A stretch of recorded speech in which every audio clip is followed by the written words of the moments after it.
Hello everyone, welcome back to Let's Talk About Singing. My name is Marco. I'm a singer, songwriter, voice teacher from Italy, living in New York City.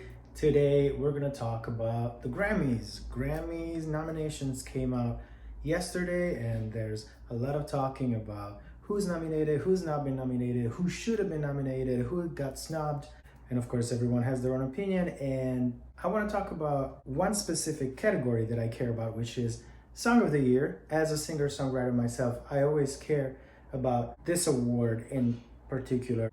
Every year there's always a lot of criticism about who gets nominated for this award, and I think that a lot of people don't understand that the Grammy for Song of the Year, it's not about the popularity of the song, but it's about actually the song from a writing point of view. It's actually a songwriter award, meaning if the artist didn't write the song that wins Song of the Year, the artist doesn't get the Grammy. The Grammy goes to the songwriter. So technically, the criterion for judging this award is based on composition, lyrics, music. It's not about production. It's not about the vocal performance. It's not about how popular the song is, how much stream and sales it got. It's none of that. It's about quality of the writing. Now, of course, it's tough to detach ourselves from the popularity of a song when it comes to judging it. It's also very hard to establish what is a good song, what defines a good song. So of course, members of the Academy vote based on probably their own personal taste, even though they try to be as objective as possible. I want to specify this because I feel like a lot of people say, why didn't this song get nominated? It was #1 for such and such weeks. And then sometimes songs that are not too popular, they win this award and people are like, how is it possible? I've never heard this song before. Well, technically it's not about popularity. Now, I want to try to think in these terms when it comes to talking about what are my favorite songs that are nominated in this category and who I think should win. There are currently 10 songs nominated, and in this video I want to talk about my top 5. Before we start, I want to say that Taylor Swift All Too Well, the 10 minutes version, is not going to be in my top 5, and please, Swifties, don't come at me. I think that this is an interesting thing that we can actually talk about maybe in the comment section. I'm not sure that it's fair that the song is in the category at all, considering the fact that the song is not new. Don't get me wrong, I think Taylor Swift is one of the best songwriters of our generation. I just think that for this category, the song should be new. And I understand this is a new version of an old song, meaning it's an extended version, but the song was already in a very popular album that already got lots of Grammy nominations when it came out. And so it's also not too different from that. It's just extended, but the arrangement is the same, the lyrics are the same, the melody is the same, the harmony is the same, and then there's a 5 minutes extra, but it's not a brand new song. So for me, I'm okay if it wins in the video category, totally deserved. I just don't think that when something that has been published already and achieved a lot of success, if it gets reissued, I just don't think it's fair that it's included in Song of the Year. But you can totally have a different opinion from me. Let me know what you think. Let's talk about it in the comment section and maybe I will change my mind. All right, so at number 5 on my top 5 favorite songs nominated for Song of the Year, the 2023 Grammy Awards, is Lizzo with About Damn Time. I think About Damn Time is Lizzo at her finest. There's a little bit of everything that defines her as an artist. You have disco, dancey groove. You have funny, ironic lyrics, party anthem, big vocals, high notes, as well as rap. So there's a little bit of everything. I think the song is very creative. It's very reminiscent of disco music. I think that the song manages to be very, very catchy. And there's even key changes, modulations, which in today's pop music is very, very rare. An interesting thing that I would say about this song is that the chorus actually is lower than the pre-chorus, which is kind of unusual as well, because usually pop songs tend to grow from verse to chorus and open up in the chorus. Lizzo goes high on the pre-chorus and then just drops down in the chorus, but manages to still create a chorus that is super catchy. There is no doubt that About Damn Time is one of the songs of the year. I like that a song that has such different parts in terms of melody and harmony and lyrics is capable to transition between all of these parts so smoothly, and also capable of making all these parts catchy. I think that that is something that Lizzo is very good at, to have catchphrases that people remember very easily and hooks that people remember easily too. So definitely from a songwriting point of view, this is very well written, it's fun, it's ironic, it makes me want to dance, it makes me want to sing along, rap along, and so I would say that the mission is accomplished. At number 4 for me is Beyoncé with Break My Soul. I already reacted and analyzed Beyoncé's Break My Soul in one of my previous videos here on my channel. One thing that I love about Beyoncé is that whatever genre she chooses to perform, she is capable of writing perfect songs in the style that the genre requires. She takes the elements of whatever genre she wants to sing in and perfectly fits them into the songs that she performs.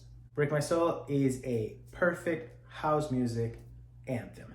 Melodically, harmonically, lyrically, it has that repetitive hook that really gets into your head. And I think that this is important to consider when it comes to judging a song. The mission is accomplished in writing a good song when a song really fits the style. We can definitely say that Break My Soul, it is a great song, especially for the fact that it perfectly embodies all the elements that house music requires.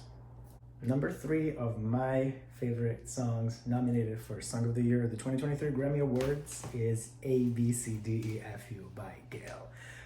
I'm not gonna lie to you guys, I would love if Gail won this award. I think it would be such a smack to the mainstream of all the other nominees. I've read a lot of criticism about the fact that this song is nominated for Song of the Year, and I really don't understand it. I think it is a great song. I think it's so clever. I love a song that is witty and ironic and has this shameless, careless attitude. Musically, I like the fact that it's kind of has a rock vibe, kind of like a 90s rock vibe, but it also has elements of electronic, so the two things are combined very well. I love how the chorus is so anthemic. The song starts with the chorus right away, and as soon as you hear it once, you want to sing along. It's the kind of song that if you play it in a big arena, in a stadium, everybody's gonna sing along, and I think that that is really indicative of succeeding into writing a chorus that hits the spot for a lot of people. When I hear it, it makes me smile, it makes me laugh, it makes me want to sing along, it makes me want to turn the volume up. If you're in a car, you want to roll your windows down and sing it out. It's a very well written song, and no doubt about it. At number 2, I put Steve Lacy with Bad Habits. Honestly, this is kind of my favorite on a personal level. I think that one thing that I really love when I listen to a song is to realize that it doesn't sound like anything else that's in the mainstream right now. And Steve Lacy is definitely one of a kind when it comes to composition, writing, singing, arranging, everything. When I heard this song the first time, I was kind of perplexed at first, and then I was intrigued, and then more and more intrigued, and then by the end of it, it got me completely. I think that it's so cool how it blends different elements. It sounds like an indie song, but at the same time, it's kind of like melodic rap. It has also kind of a 70s vibe. Everything about it is very unique to me. The lyrics, the melody, the way he delivers the melody. I was very surprised that this song got so popular because it doesn't have anything from a songwriting point of view that fits the mainstream and fits what is popular in the charts at the moment. And I love when something like that happens. I love when overall in mainstream music everything kind of sounds the same, and then you have that thing that stands out and kind of creates a new genre and a new vibe that everybody tries to copy. I feel like Steve Lacy is that person right now. I feel like we're gonna hear more and more songs that have this kind of vibe, and I'm all about it. And finally, number 1 is Harry Styles with As It Was. I think Harry Styles is a great artist. I think he's a very, very mature artist on every level. I think he's not afraid to take risks and to have his own sound. Back to what I was saying before, one thing that really affects my judgment of a song is the fact that a song doesn't really sound like anything else that already exists. And sure, when it comes to the arrangement of the song, there are echoes of the 80s, and we can totally say that it kind of sounds like 80s music in terms of the sounds that were chosen for the arrangement. From a songwriting point of view, As It Was doesn't have many characteristics of the general pop song that gets at the top of the chart. You can tell that a song is a good song if it works with any kind of arrangement, and I think that As It Was has what I think a song needs essentially to be called a good song, which is a good melody, good harmony, good lyrics. I think that the song is catchy without being ordinary. I think that it's singable without being something that is commonly heard. I think that it could be arranged with a piano or a guitar or a cappella or electronically or remixed for a club. And I think in every way you play it, it will still sound good. That's what defines a good song for me. When the harmony and the melody is solid, it doesn't matter what kind of arrangement or what kind of production you put around it, the song will sound good. That's why for me, because of the fact that this is a songwriting award, this is the song that deserves the award for Song of the Year, because for the mere elements that we need to reward a songwriter, out of all the songs that are nominated, I feel like this is the one that hits the mark.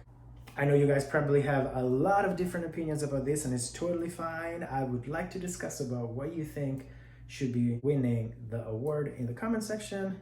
Let's discuss, maybe try to change my mind. I'm open to criticism and I'm open to different opinion and conversation about that. If you like this video, don't forget to give me a thumb up and subscribe.